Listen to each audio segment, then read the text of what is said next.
On Tuesday, I woke up early near 1770 and went down to the beach for breakfast, where I met a local who told me about the history of the area. Complementing the sea of caravans were a number of different types of boats and pink amphibious vehicles to shuttle tourists out to the reef. I had some time to burn before my friend Ben would be arriving in Bundaberg, so I spent the morning writing on my computer in the local library, and left Agnes Water around midday to start the next leg of the trip. The scenery south of Agnes was fairly similar to the rest of the Queensland coast I'd seen so far, with the hilly escarpment of the Great Dividing Range presenting as a consistent landmark to the west.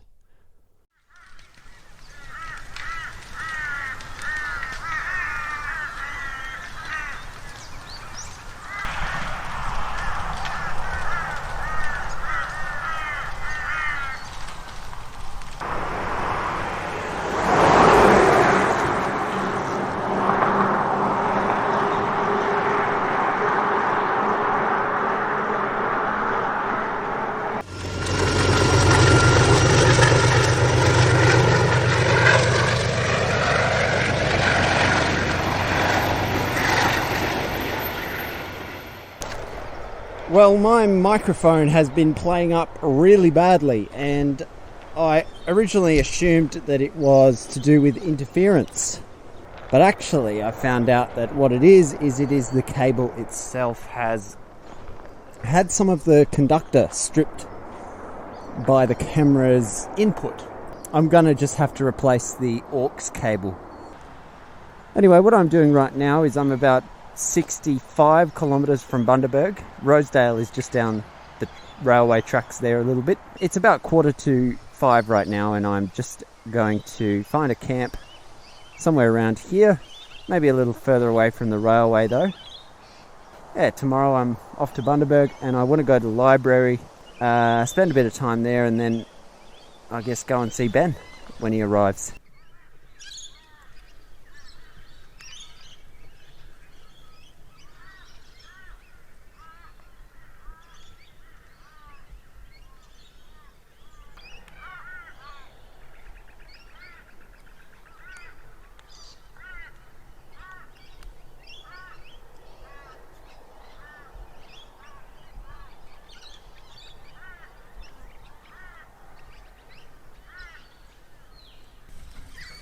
My friends have assembled.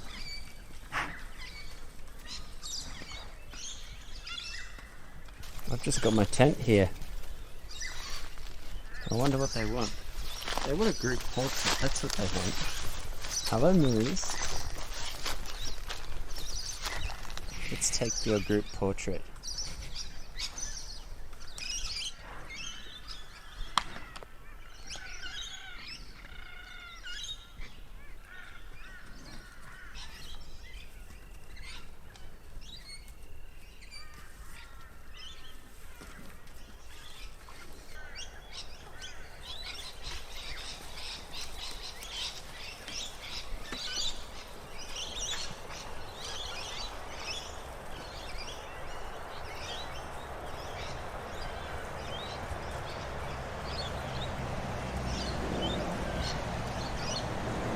Well, I'm hoping this records because there's been a real problem lately with the aux cord connecting the microphone to the camera. I've been losing a lot of footage, so tomorrow I'm going to go and buy a new aux cord. Anyway, I'm here in Bundaberg. This is Ben's place. His car broke down 2 hours before he got to Bundaberg, and so he said come and sleep in my room. So he's out at the farm, which is very nice of him to offer his room to me. Ben's friends were just here. They've just gone out for dinner. He's got his roommate Simon, Simon's friend Riley, who's leaving tomorrow, and Riley is actually from Cairns and drove here in one day, which is like 1,500 kilometres. This is why the Bruce is a dangerous highway. Fatigued drivers. So Riley, and then two of Ben's other mates are here as well, Nick and Jason, who are basically on a fishing trip all the way around the country, around the coast. Yeah, so I'm just having some fruit for dinner. I've got my pear, my bananas. Ben has told me that there is a cultural festival on the weekend, on Saturday I think, somewhere nearby. He wants to ride there with me. So that'll require me staying here for 3 days. It's Wednesday now, Wednesday night. So yeah, that's kind of an update. I haven't taken any footage or photos really today because I've just been trying to get into Bundaberg quickly.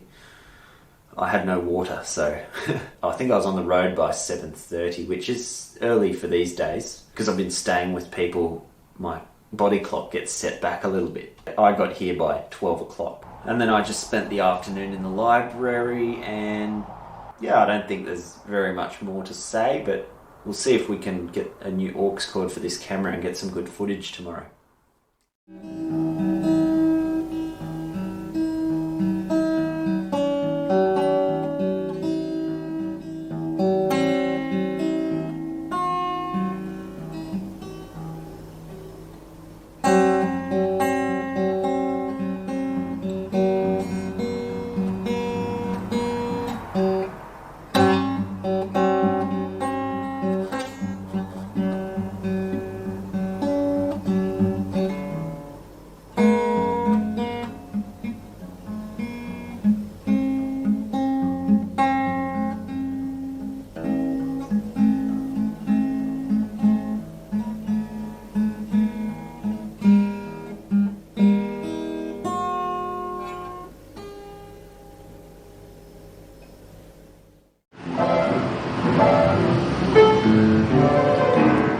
Having fun there, Ben?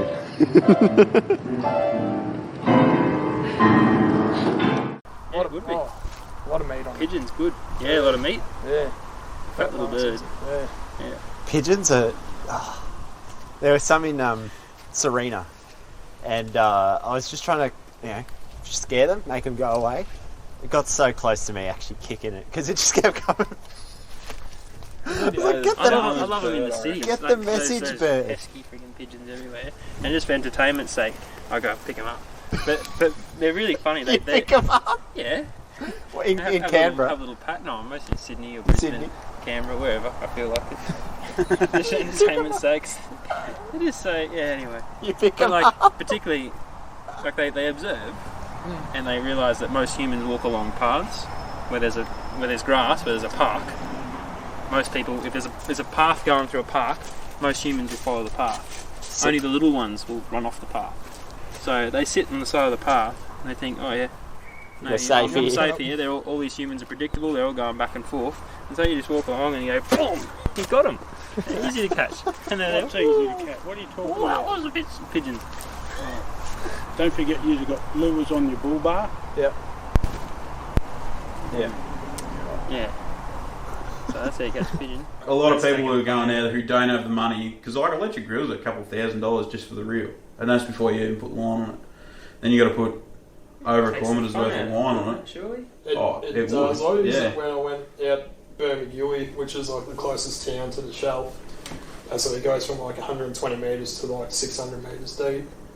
And we'll like dropping fucking sinkers, like that fucking long, like, big bloody sinkers on electric motors, on electric reels, and going after blue-nosed cod. We caught a few of them. They're a deep water fish. Yeah, they're around 500 metres deep.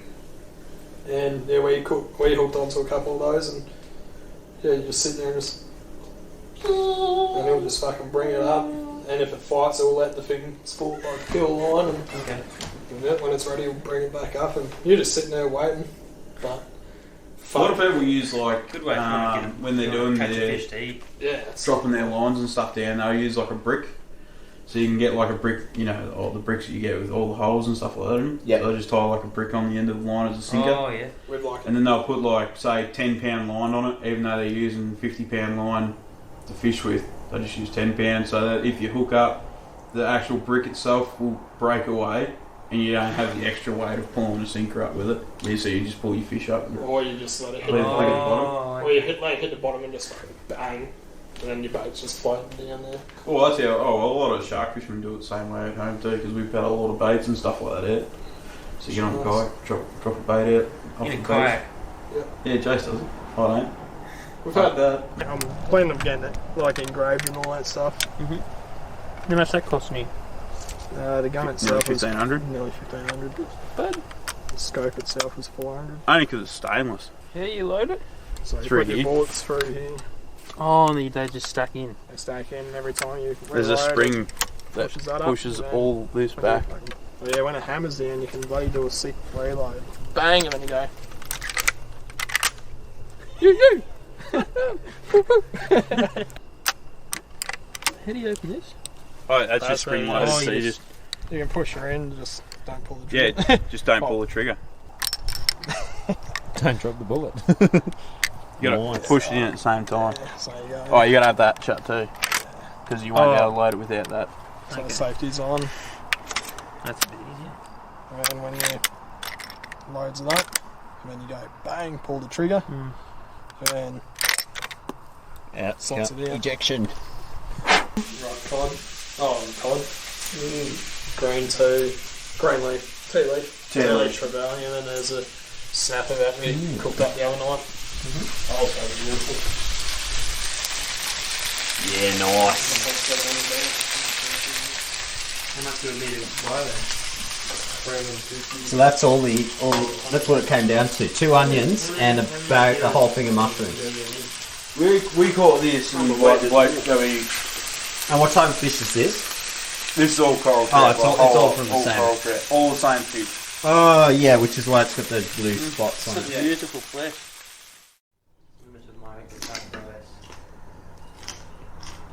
Your guitar prowess. Yes. Really do.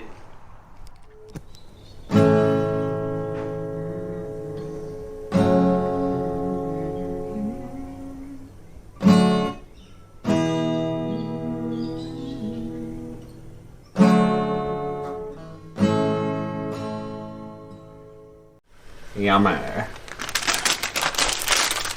Fettuccine carbonara. Fettuccine. Fettuccine.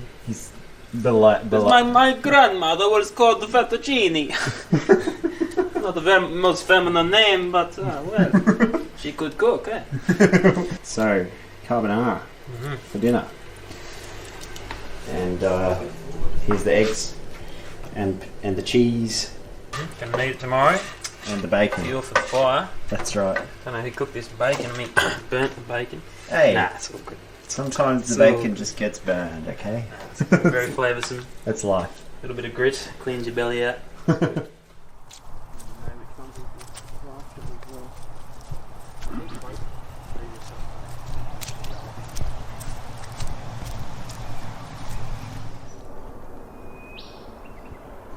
Makes you sorry for the can, doesn't it? You shot it.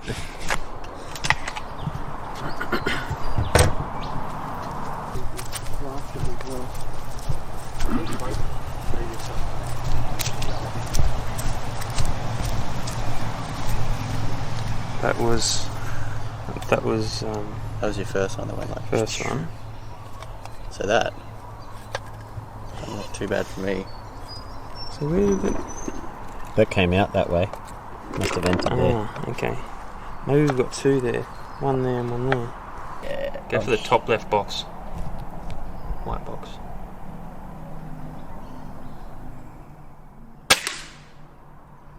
Ooh, you're not far off it. I think that was Better eyes than I do. Yeah. My eyesight failed me. I think That was very good, Simon. You see that one or that one? that was your one, so that was mine. Oh, beauty. Good job. Too bad. That's not too bad at all. I like that they're doing all their exercises upside down. Ben's just been cleaning his bike for the first time in forever.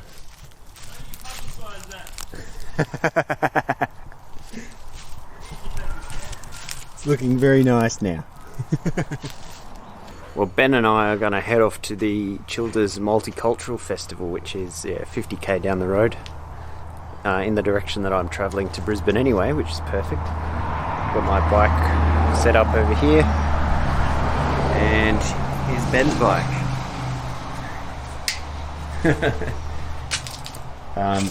The bike that we were working on earlier had a loose hub at the rear, so we'll be taking this mountain bike instead. I actually think it's a more suitable bike, but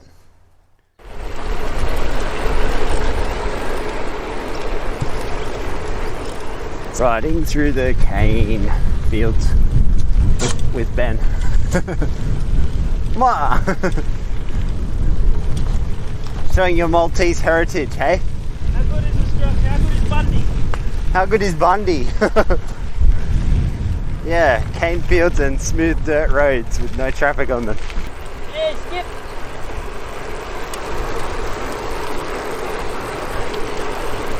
Probably irrigated that. Yeah, it would be irrigated.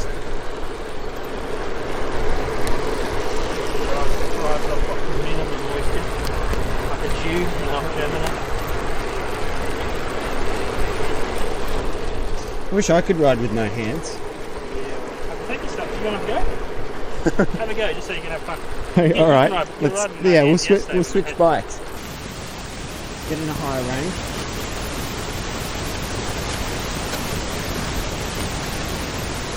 Highest range, and put the gear down a bit quicker.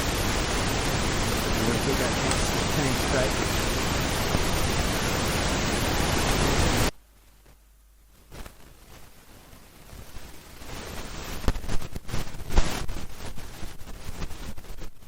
I love riding with no hands. Good luck doing it on that bike. Watch out.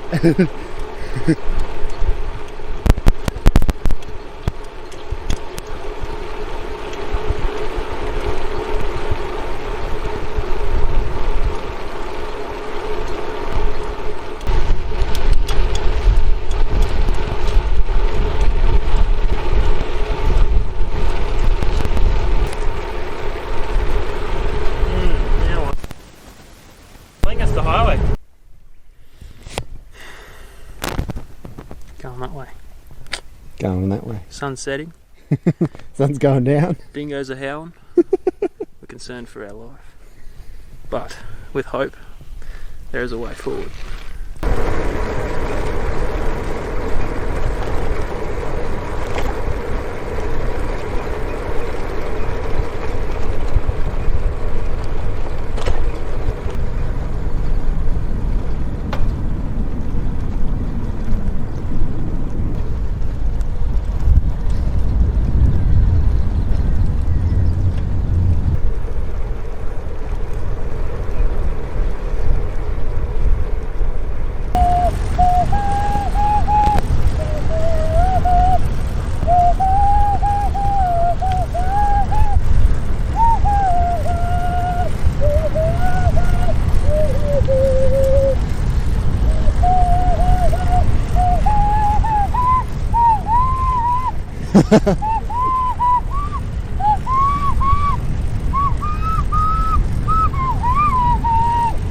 Bit out of key, bit out of practice, sorry.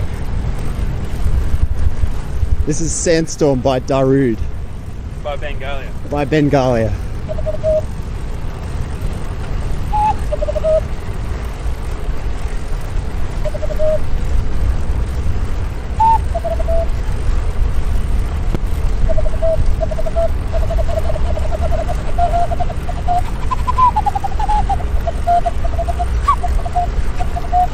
I did take enough of a breath to start with.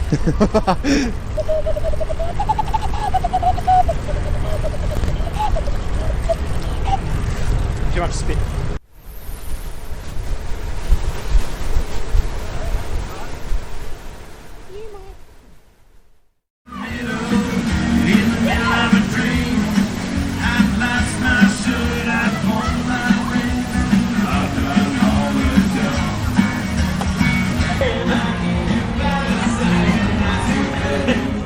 Once Ben and I had arrived at Childers and enjoyed the cover bands for a bit, we did gymnastics with some random kids on the grass and taught them how to leapfrog. Their dad, beer in hand, was loving the free entertainment. I just don't want to hit this kid. Go. Show him how it's done.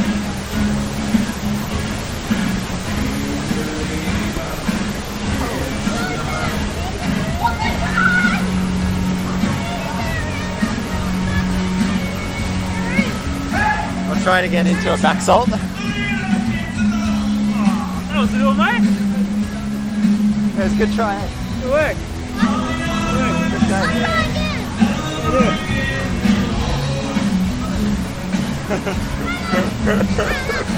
Now we've started.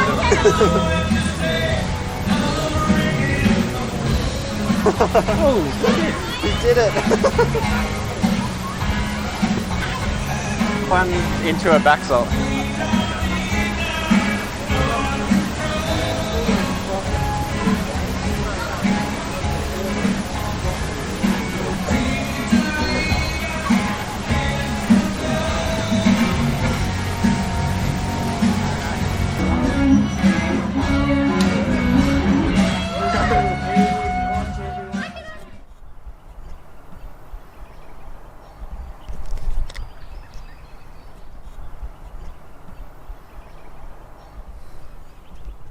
I'm in the town of Childers, south of Bundaberg, and Ben and I came here last night and came and looked at the festival, which is really kicking off today, the Multicultural Festival. We came and camped down here next to the railway. Ben's just over here, still sort of lying down, maybe sort of sleeping, I don't know. It's really wet. Really wet. Haven't camped in such wet conditions for a while. But yeah, really pretty. I'm sure everything will dry out once the sun gets up.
I left Ben in Childers around mid-afternoon and departed on the next leg of the journey, heading south to Biggenden. I followed valleys and crossed a few hilly ranges before the spectacular Mount Walsh appeared in the distance. After setting up my tent just before town and finding out I'd lost yet another bit of footage audio, I decided to spend the evening trying to diagnose the problem with my camera. And without realising, I'd managed to set up camp near an abattoir, but the wind was going in the wrong direction for me to notice until I was already in bed. On this night, I was to be kept up until 2 a.m. by the sounds and smells of dying animals, mainly pigs. So, what I've done is I've gone online and looked for camera repair shops, and there are a few in Brisbane. So I basically think that what's going on, because I've changed the aux cord, I think that's what's going on is that the 3.5mm jack in the circuit board itself is probably being damaged by the movement of the aux cord in my bag. It'll need resoldering. That's my suspicion. Working off that suspicion, right now I'm actually holding the aux cord down to try and make sure it has a contact. Hopefully that is producing a clear signal right now. In the next couple of days I may just use the internal microphone on the camera. We'll see. I'll have to work something out for that. 500 kilometers to Brisbane from here. 5 days or so. So today at the festival there were some interesting things. I ran into a family who were very interested in my bike because they owned the same one ×4 for all of them, and they've ridden their Kona Sutras around Australia, 18,000 kilometres in 365 days, 50 k's a day. So that was interesting. With 14-year-old children, that's quite an achievement. I lost the footage of me describing where I am right now, but I'm just near Biggendon, and I may overdub that information later, but I was just saying that I'm caring a lot less now about where I sleep, and whether I am seen when I set up my campsite. I care a lot less about that these days because I'm kind of desensitized to it. And I was saying that I think Biggendon is a really beautiful place, like Springshaw. Anyway, hopefully this is coming through clearly.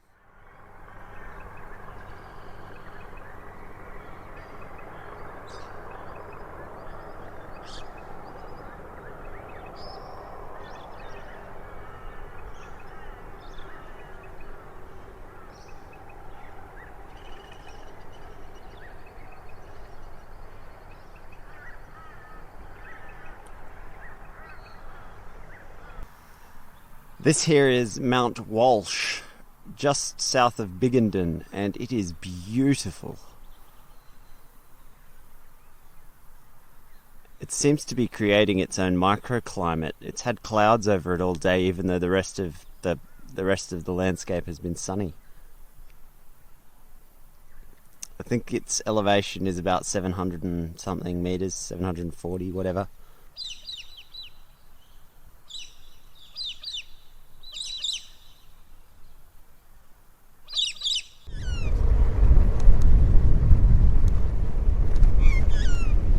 I'm getting swooped. Ah!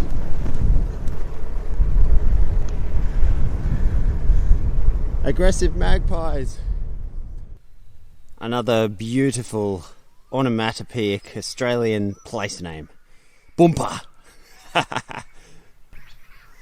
Here we have a tree growing out of another tree. And all of the stumps in this area have this done to them. I guess someone's gone along and planted trees inside the old stumps. There are a few over there on those hills. Oh, hello cows. Anyway, no fences in this area, which is actually really nice. It makes the landscape prettier, I think. Oh look, here they come.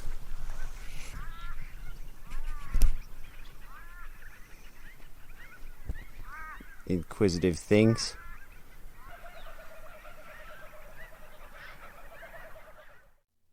The Woolooga road is honestly one of the best roads I've ridden on all trip, but locals had been telling me that 2019 has been extremely unusual in that they haven't really had a winter. The magpies act accordingly, seeing as the weather's so spring-like. Of the 8 pies I saw this day, 7 swooped me. I took these pictures at around 2:53 p.m, and thanks to the magpie visible in the tree along with its mate on the opposite side of the road, it was the last photo this camera produced for a long time. Normally, if you cycle above around 40 k's an hour, the maggies give up after a few hundred meters. But since there were 2, it became like sport for them, and they persisted to the very end. I was hurtling along at 45 k's an hour and swinging my trowel at them in an effort to dissuade their dive bombing, but the birds had the advantage, easily dodging my flailing arm. Riding with no hands is unsustainable on such a top-heavy bike, and so I eventually lost my front wheel in the gravel and slid onto my side, landing on my camera and smashing the lens clean off. All but 3 of my bike bags were damaged in the process, along with my rear mudguard and my front rack. I was lucky in that I only received scrapes on my chest and my right knee, but all in all this crash cost me upwards of $1,500. It's not often I get an urge to kill an animal, but those magpies were brainy enough to get out of there quick smart.